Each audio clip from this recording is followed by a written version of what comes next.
crooked back. The evening had already black in the window. अब शाम हो चली थी और खिड़की के आसपास अंधकार दिखाई दे रहा था. इतना शाम हो गया था कि अंधकार आ चुका था. And the small room was steamy from the stuff. Stove जिसको आप बोलते हैं वो स्टव है एक्चुअली. किचन में जो बर्तन बनाने का, गरम करने का, खाना बनाने का जो बर्तन, जो चीज़ रहती है उसे स्टोव बोलते हैं ना आप लोग, वो स्टव कहलाता है.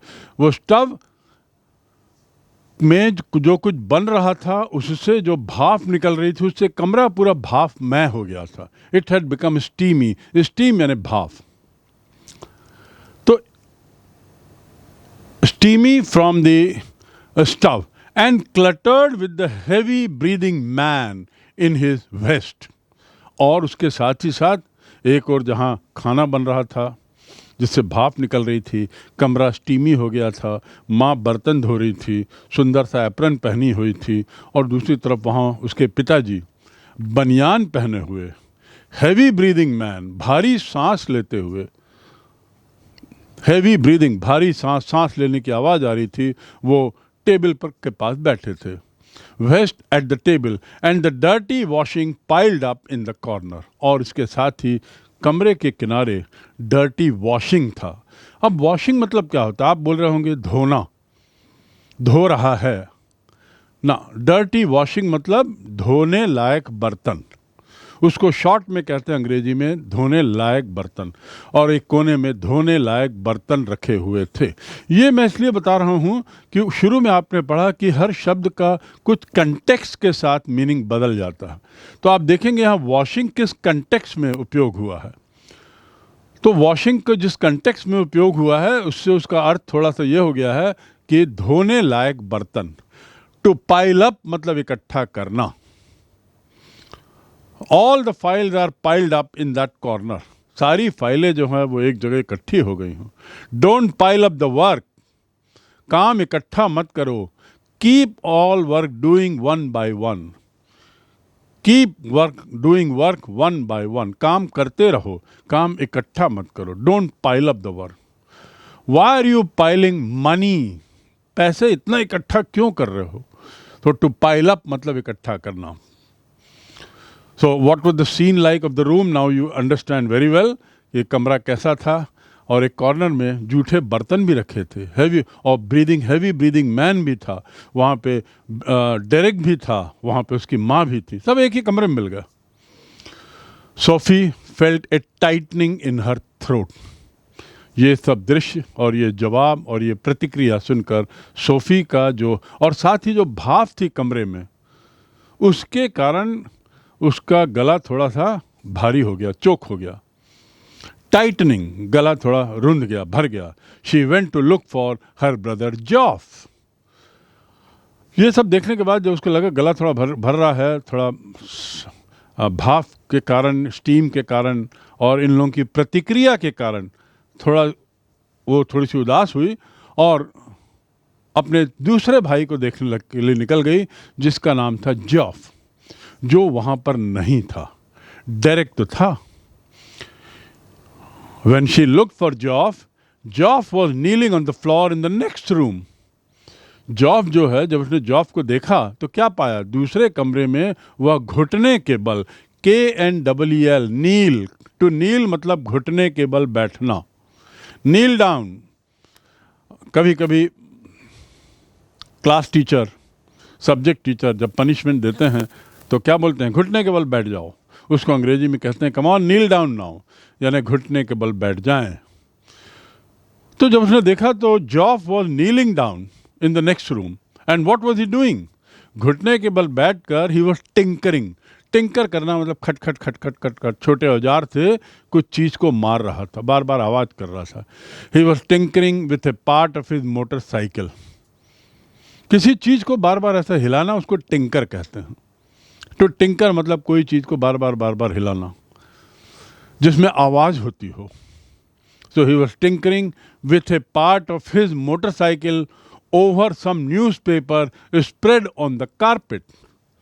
उस कमरे में कारपेट था कारपेट के ऊपर न्यूज़पेपर बिछाया हुआ था, एक मोटरसाइकिल खड़ी थी, मोटरसाइकिल के किसी पार्ट को बार बार मार रहा था। He was 3 years out of school. जॉफ ने 3 साल पहले स्कूल छोड़ दिया था, पढ़ाई छोड़ दी थी।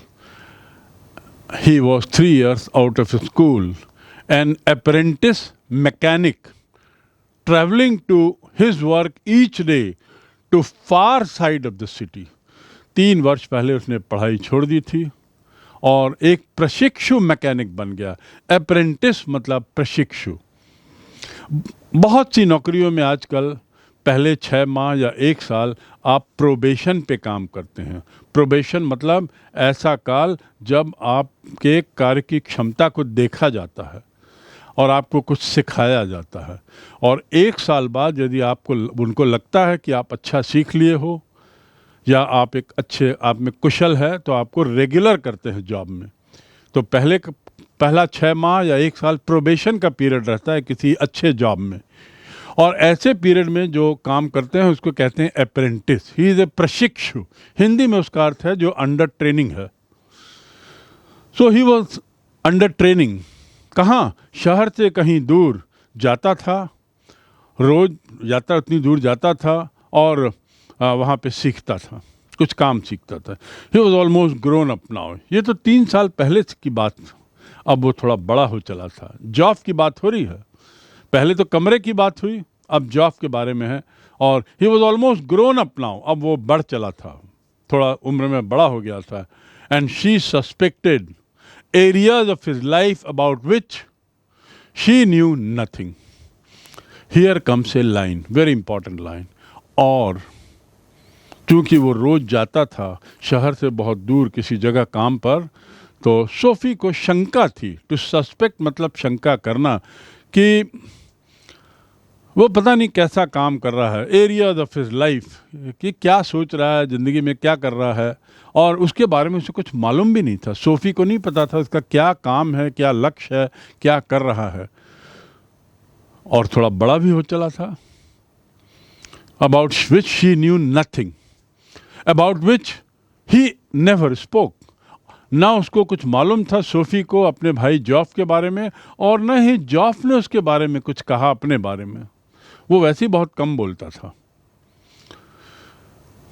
He said little at all. He said little at all. Ever voluntarily. और अपने आप तो कभी बोला ही नहीं। वो बोलता वैसे भी कम था और अपने आप तो कभी बोलता नहीं था। अब देखिए आगे क्या कहता है। Words had to be prized out of him like stones from the ground. See the beautiful sentence. Words had to be prized out of him. To prize out मतलब निकलवाना। देखिए प्राइज का अर्थ पुरस्कार है, पर टू प्राइज आउट मतलब किसी से उगलवाना, निकलवाना, कोई भी चीज निकलवाना। उसके मुंह से शब्द निकलवाना पड़ता था, इतना कम बोलता था वो, बहुत मितभाषी था। He said little at all and almost never voluntarily. Voluntarily मतलब अपने आप, स्वयं से। I have done garden work in my school voluntarily. मैं अपने स्कूल में बगीचे का काम अपने आप करता हूँ। उसके लिए ना कोई रोजाना लेता हूँ, ना कोई पैसा लेता हूँ, किसी काम का पैसा नहीं लेता। वो वॉलंटियर वर्क का, इसीलिए उससे बना है वॉलंटियर। वॉलंटियर मतलब वे व्यक्ति जो फ्री में, स्वेच्छा से काम करते हों। और उसी से दूसरा शब्द है वॉलंटरीली। वॉलंटरीली मतलब स्वेच्छा से, फ्री में काम करने की इच्छा दिखाना। सो अपने मन से तो वो कभी बोलते ही नहीं था। Ever voluntarily. Words had to be prised out of him. कैसे? इतना कठिन था उसके मुंह से कुछ निकलवाना, जैसे कि मानो जमीन से पत्थर निकालना। जमीन से पत्थर ऐसा एक एक करके उठाना पड़ता है ना, खोज के देख के, उसी प्रकार में खोदना पड़ता था उसको, तब जाके वो कुछ बोलता था। बहुत कम बोलता था वो। And she was jealous of his silence. Jealous होना मतलब ईर्ष्या होना. I am jealous of your success. आपकी सफलता से मुझे ईर्ष्या होती है. We should not be jealous of others success. हमें दूसरों की सफलता पर ईर्ष्या नहीं करनी चाहिए, बल्कि दूसरों की सफलता से सीख लेनी चाहिए, ईर्ष्या नहीं. तो जेलस मतलब जेलसी मतलब ईर्ष्या, और टू बी जेलस मतलब ईर्ष्या करना. Sophie was jealous of his silence. Sophie को उसके इस चुप्पी रहने की आदत से जलन होने लगी थी, ईर्ष्या होने लगी थी. क्यों? क्योंकि बिल्कुल चुप रहता था, कुछ बताता नहीं था. When he was not speaking, it was as though he was away somewhere. जब वो नहीं बोलता था कुछ, जब चुप रहता था, साइलेंट रहता था, तो ऐसा लगता था as though. as though का अर्थ होता है मानो. मानो मतलब इमेजिन. मानो वह, उसने ऐसा नाटक किया मानो वह गिर गया. उसने ऐसा नाटक किया मानो वह बेहोश हो गया. यहाँ पर मानो का जो अनुवाद अंग्रेजी में होगा वो होगा एज दो. वो ऐसा बोल रहा है मानो खुद ही राजा है. वो ऐसा बोल रहा है मानो वह खुद ही इस दुकान का मालिक है. यहाँ पर जो मानो शब्द है उसका अर्थ होता है एज दो अंग्रेजी में. So she was jealous of his silence. When he was not speaking it was as though he was away somewhere. बिल्कुल चुप रहता था तो ऐसा लगता था मानो कि वो कहीं और है. शरीर से यहाँ है पर मन से कहीं और है. Out there in the world, in those places she had never been. ऐसी दुनिया में था, ऐसी दुनिया में वो चला जाता था, ऐसी जगहों में चला जाता था जिसे सोफी ने कभी देखा नहीं था.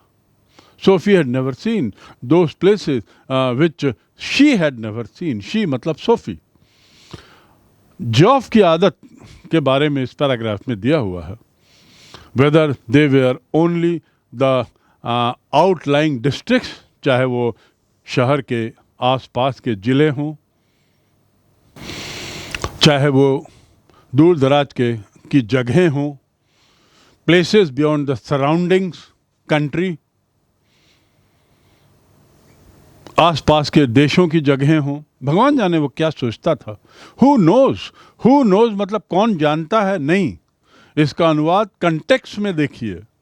बार बार लेखक इस कहानी के माध्यम से आपको अंग्रेजी शब्दों के अलग अलग उपयोग की ओर ध्यान खींचना चाहता है. टू नो मतलब जानना. हु मतलब कौन. हु नोज मतलब कौन जानता है, पता नहीं वो क्या क्या सोचता है. और हु नोज का अर्थ ये नहीं है कि किसको मालूम है ना. यहाँ पर उसका अर्थ है कि वो पता नहीं किस बारे में. बियॉन्ड मतलब के पार, सराउंडिंग मतलब आसपास, आसपास के देशों के पार या शहर के बाहर की जगहें, उसके बारे में सोचता था. मालूम नहीं क्या सोचता था. हु नोज, गॉड नोज वो क्या सोचता था. They attained a special fascination simply because they were unknown to her and remained out of her reach. ये जो जगहें थी, to attain माने पाना, लेवल तक पहुंचना. फैसिनेशन मतलब अट्रैक्शन, लगाव, मोह. They attained a special fascination. They means what? Those places. जिसके बारे में जॉफ सोचते रहता था शायद, उन नई जगहों के बारे में, देश के पार की जगहों के बारे में. तो उसने सोफी के लिए एक अजूबा थे वे, और एक स्पेशल फैसिनेशन हो गया क्योंकि वो जगह उसको मालूम नहीं थी. दे वर अननोन टू हर, और उसकी पहुंच के बाहर भी थी ये जगह. वहाँ कभी जाना संभव था नहीं. लेकिन कभी कभी जॉब से कुछ मिल जाता था आइडिया कि वो कहाँ की बात कर रहा है. उसकी एक अलग दुनिया थी. So it's very important line. They attend A special fascination. They means what? They means not जॉफ and Sophie. They means those places.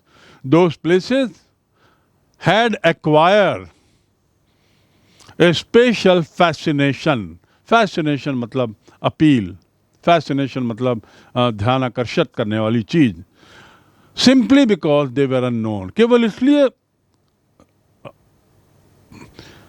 Sophie को आकर्षित करती थी वे जगहें क्योंकि उन जगहों के बारे में उसे मालूम नहीं था और उन जगहों में जा भी नहीं सकती थी, तो इसलिए और ज़्यादा आकर्षण बढ़ गया.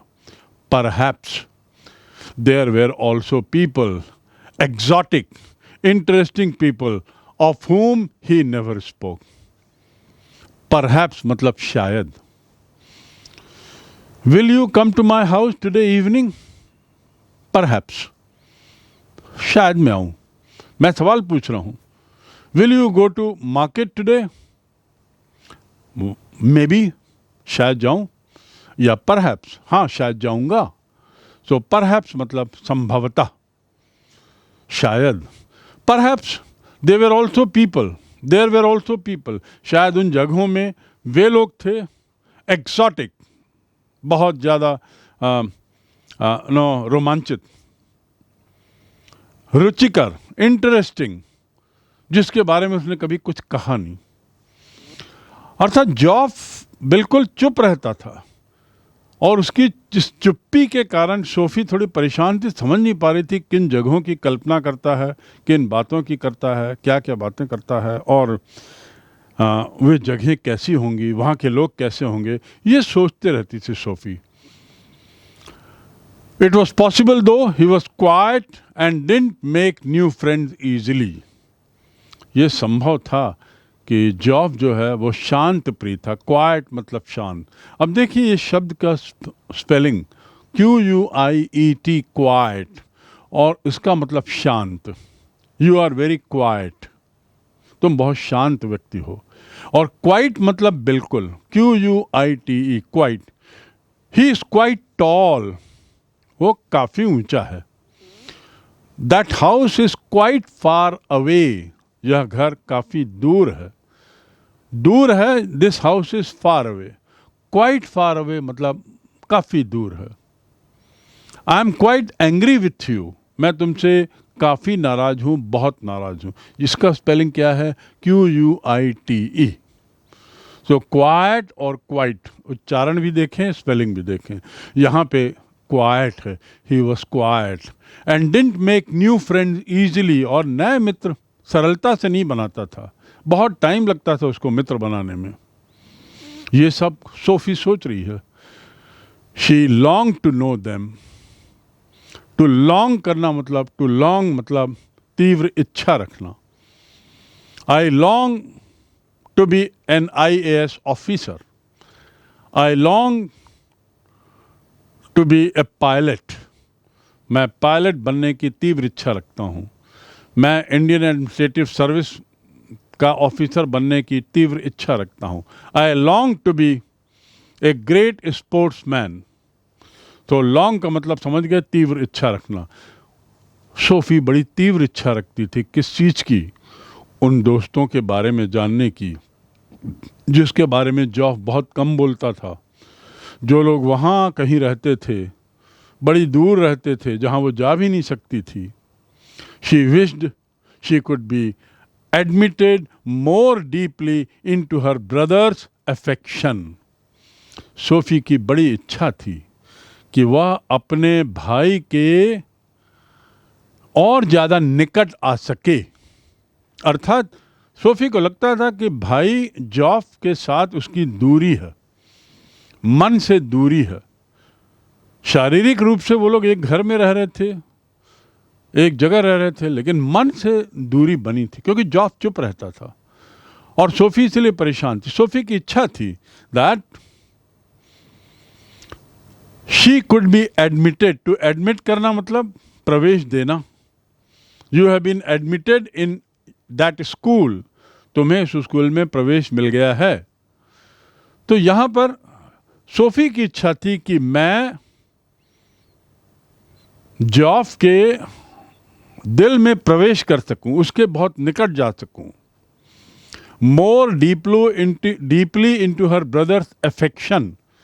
जॉफ के स्नेह के लिए और निकट जा सकूं, जॉफ का स्नेह पा सकूं.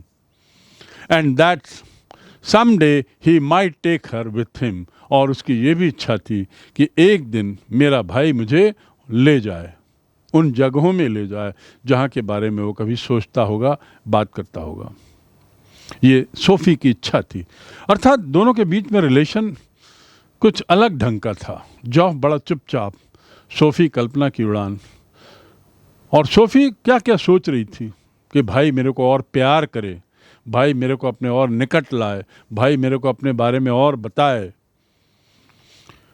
Though their father forbade it and Joff had never expressed an opinion, यद्यपि उनके पिताजी ने to forbid मतलब मना करना, सख्त रूप से मना करना, पिताजी ने सख्त रूप से मना किया। वो मना करते थे, क्या मना करते थे? यहाँ वहाँ ले जाना, घूमना, भाई बहनों का ऐसा घूमना उनके पिताजी को पसंद नहीं था। And जॉफ never express an opinion, और जॉफ ने भी कभी न हाँ कहा कभी ना कहा। ही नेवर एक्सप्रेस, वैसे ही बहुत कम बोलता था, चुप्पी साधे रहता था, आदत में था उसके शुमार चुप रहना। ऐसे बच्चों को जो बहुत कम बोलते हैं उनको हम सामान्यतः क्या कहते हैं अंग्रेजी में? इंट्रोवर्ट। जो शांत प्रिय रहते हैं, चुपचाप रहते हैं, वे कहलाते हैं इंट्रोवर्ट। और जो उच्छृंखल रहते हैं, उछल कूद करते हैं, वाचाल रहते हैं, बोलते हैं, उन्हें कहते हैं एक्सट्रोवर्ट। एक्सट्रोवर्ट और introvert. So though their father forbade, to forbid मतलब दूर रखना, मना कर देना। तो पिताजी ने मना कर रखा था ऐसी हरकत करना। And Joff had never expressed an opinion, और जॉफ ने भी कभी कुछ कहा नहीं था। She knew he thought her too young. Sophie को मालूम था, सोफ़ी को लगता था कि जॉफ सोचता है कि मैं बहुत छोटी हूँ ये सब जानने के लिए, मेरी अभी उम्र नहीं आई है ये सब जानने के लिए। ये सब मतलब जॉफ जैसा जैसा सोचता है उसके बारे में विस्तार से जानने की उम्र अभी सोफ़ी की नहीं है। अर्थात जॉफ अपनी बहन को बहुत छोटा समझता था। And she was impatient. Impatient मतलब धैर्य खो देना। एक और जॉफ बहुत शांत प्रिय था, वहीं ये बड़ी धैर्य खो बैठती थी। इसमें धैर्य नहीं था। वो चाह रही थी कि जल्दी से जल्दी मेरा भाई मुझे अपने स्नेह के बल पर मुझे और निकट लाए, मुझे घुमाए, मुझे ले जाए, अपने बारे में बताए, आदि आदि। She was conscious of a vast world out there waiting for her. वो इस बात के लिए सजग थी। टू बी कॉन्शियस मतलब सजग होना, चैतन्य होना, अनुभूति होना, मालूम होना, जानना। वो जानती थी, सोफ़ी जानती थी कि दुनिया कितनी बड़ी है। वास्ट मतलब विशाल, दुनिया कितनी विशाल है, और वो प्रतीक्षा कर रही दुनिया उसकी। She was conscious of a vast world out there waiting for her, and she knew instinctively that she would feel as at home there as in the city which had always been her home. बहुत लंबा वाक्य है। And she was impatient. वो धैर्य नहीं था उसमें। वो इस बात के प्रति सजग थी कि दुनिया उसकी प्रतीक्षा कर रही है, waiting for her. And she knew instinctively, instinctively मतलब बड़ी सजगता से, that she would feel at home. उसको मालूम था, उसे ऐसा महसूस होता था कि मैं कहीं भी जाऊंगी तो मुझे उतना ही घरेलू माहौल लगेगा जितना कि मुझे अपने शहर के अपने घर में लगता है। कोई मुझे वो अजूबी नहीं लगेगा, कुछ अलग चीज़ नहीं लगेगी, कुछ नई जगह नहीं लगेगी। I'll be comfortable. To feel at home मतलब comfortable महसूस करना। To feel at home घर जैसा महसूस करना। In your company I feel at home. तुम्हारे कंपनी में मैं बड़ा सरल महसूस करता हूँ, घर जैसा महसूस करता हूँ। उनके घर जाओ तो you feel at home मतलब बहुत सामान्य महसूस करता हूँ, घर जैसा महसूस करता हूँ। तो यहाँ पे सोफ़ी भी कहती है कि मुझे मालूम है आई न्यू कि यदि मैं कहीं बाहर जाऊंगी तो I will be as much at home there as in the city which has always been her home.